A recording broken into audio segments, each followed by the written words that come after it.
This podcast encourages and empowers you to create your own unique real story, develop your own unique real statement, and discover your own unique real self. The power is yours. Good morning, Elizabeth Sacco. How are you doing on this wonderful, beautiful morning? Good morning. I'm doing terrific. Thank you. How about yourself? I am excellent. Thank you for asking. What part of the world are you in right now? I am in Boston, Massachusetts. All right. And which of your talents is responsible for us connecting at this specific time in history?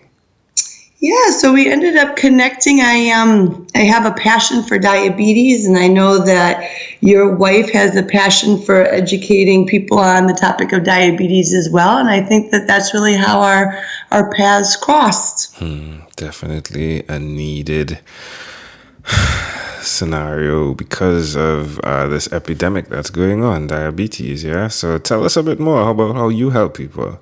Yeah, so my son was diagnosed with type 1 diabetes when he was 9 years old, and it was very new to us. We certainly were not exposed to diabetes in our family, so we were a little bit blindsided. But of course, after the diagnosis, you become very educated and aware. And through the course of adjusting to our new lifestyle, there was a missing component in his testing routine, and that was just a clean and simple way to remove the excess blood when he was done taking his blood sugar levels. So I realized that, there was this missing component, and I went ahead and I created Diabetic Dabs, which are booklets of absorbent wipes that are placed into the testing kit of those that live with diabetes. And my goal is to provide value to people that are living with either type 1 or type 2, and, becoming a member of the diabetes community and kind of seeing what life looks like living with a chronic disease. You become very passionate to help in any way that you can.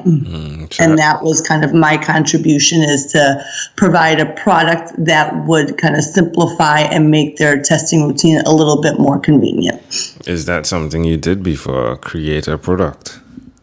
This is the first time. Nope, this is the first time that I actually, in a previous life, I was a financial advisor before I had children. And then when I have 4 boys, and when I had my children, I became a stay-at-home mom. And then, of course, after his diagnosis and, kind of this missing component, this was an opportunity to kind of give back to the diabetic community. So no, this is my first time around creating a product. So where did that come from, like that ability to innovate?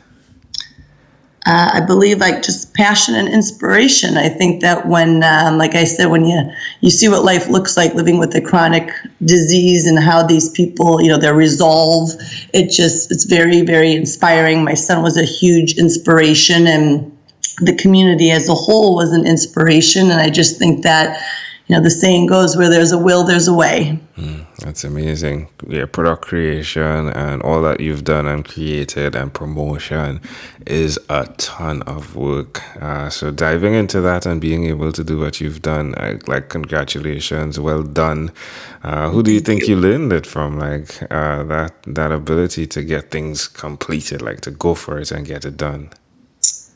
Where did I learn it from? Well, not where, but who? Who did you learn it from? Ooh, so unfortunately, I lost my parents, but I had terrific parents. I had terrific role models, and both of them taught me the importance of not giving up and persevering. And I think that I would accredit it to my parents. It's amazing. So where's the best place for people to go to find out more about Diabetic Dabs? Yep, so we have a website. We're very excited. We just created and launched a new website, and the URL is www.gottagetdabs.com. Gottagetdabs.com. All right. Tell me one other thing that you've done consistently over the last 3 years, please. I'm an avid reader. I think that reading is very important. I love nonfiction, kind of inspirational books. And I would say that I do that on a very consistent basis. How does it make you feel to see all that you've read when you look on the counter, on the shelf, or the book shelf? How does it make you feel to see what you've accomplished over these years? Yeah, you know what? I think that it keeps you going. Like I said, it keeps you motivated, and I think it's important to always be learning and always trying to improve yourself. So I do. I find enjoyment with reading. And your 4 boys, do they read? Well, probably not as much as I think they should. They're still young, so I'm hoping that will change as they get a little bit older. Not to say that there's a lot of people that are very young that do read. I understand that. But I would think that my boys probably need to hop on board a little bit more when it comes to reading. But hopefully I'm setting an example, and they know the importance of reading as they grow up. That's wonderful. I have one more question around the boys. Homeschooling 4 boys, what has that been like? Yep. So I don't homeschool them. They all go. At home mom. Okay. I'm sorry. I'm sorry. You just said that you're a work-at-home mom. You didn't say that you homeschool them. Yeah. No, I said prior to my business, I was a stay-at-home mom. You got it. So I wasn't working prior to starting my business, 6 years ago. But no, I do not homeschool them. They all go off to school. Yeah. The only thing you didn't say there is, are you crazy? I don't homeschool all of them. Yeah. Exactly. I might be crazy, but I'm not that crazy, right? That's wonderful. Again, amazing audience. We're live with Elizabeth Sacco. You can connect with them, as she said, gottogetaddabs.com.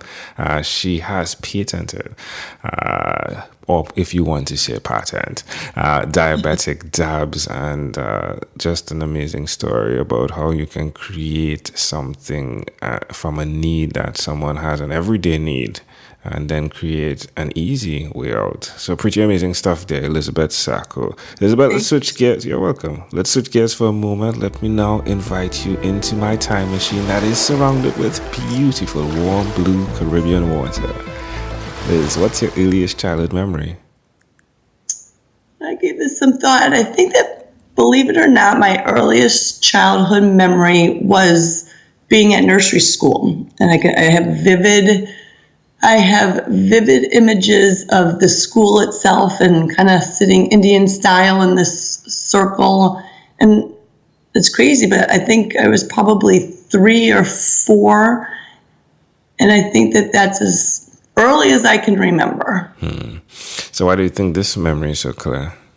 You know what? It's interesting. I guess the only thing that I can kind of come up with is because it was probably a newness, and it was probably kind of like the first step into independence as a very young child, that you're finally, it's a school and it's something new and it's your own. But it's very, very vivid, my nursery school. So you're sitting, it's like a circle of other children? Yeah, I was sitting in a circle. I can kind of remember what the inside of the classroom looked like. I can remember the outside of the building. And yes, I remember sitting kind of in a circle. Now, I don't remember the teacher, but I do remember just kind of, children. I don't even remember the faces. I hate to say faceless, but I don't remember the faces that were sitting next to me, but I remember very, very vividly the presence of sitting in a circle surrounded by children in my nursery school. All right. How do you see that memory connecting to who you are today? Well, that's a great question. I guess going back to the independent, I think that I've always been a very independent person. And like I said, whether that was the first step into independence and kind of leaving, clearly not the nest as a whole, but just kind of my first doing something on my own. And I think that probably, kind of correlates to the independence that I have as an adult. There we go. Look at you. You did that all by your lonesome. I did. It's pretty amazing. Love it. All right. If we fast forward to when you were 12 years old, what was your favorite song? Wow, that's a tough one. I have a lot of favorite songs, but I will tell you, to this day, even when it comes on the radio, it makes me smile. As you're probably going to laugh at the song "We Built the City." Yeah, I love that. Yeah, I do too. I've always loved that song. All right, my friend. Well, we've arrived at our destination. But before we get off of this time machine, there's a small declaration form. So it's yes or no. We're going to move pretty quickly here. You ready? Okay, I'm ready. Liz, have you chosen someone to pass on your skills to? I hope my children. Are you married? Yes. You said you have 4 children. Do you believe in God? Yes. Do you have an inner circle of friends? Yes. Do you watch TV for more than 3 hours a day? No. Or about 3 hours a week? Yes. What about screen time, the phone and or the computer? Is it more than 8 or less than 8 hours a day? I would unfortunately have to say probably more than 8 if the computer counts. All right. If you had to share with us your own unique real statement, a statement that represents who you are, Elizabeth Sacco, what would you say that is? I would say stay strong to your beliefs. Love it. Elizabeth, this has been such a great pleasure. Before you leave, is there anything else you'd like to share with our amazing audience? No, I just want to thank you for this great experience and all that you do. You're fantastic and quite an inspiration. I appreciate that very much, Elizabeth Sacco. We built this city, right? Thank you. Yes, we did. Thank you for being on what is inspired by 12-minute convos with Angel Jones. This segment has been brought to you by Amazell Enterprise.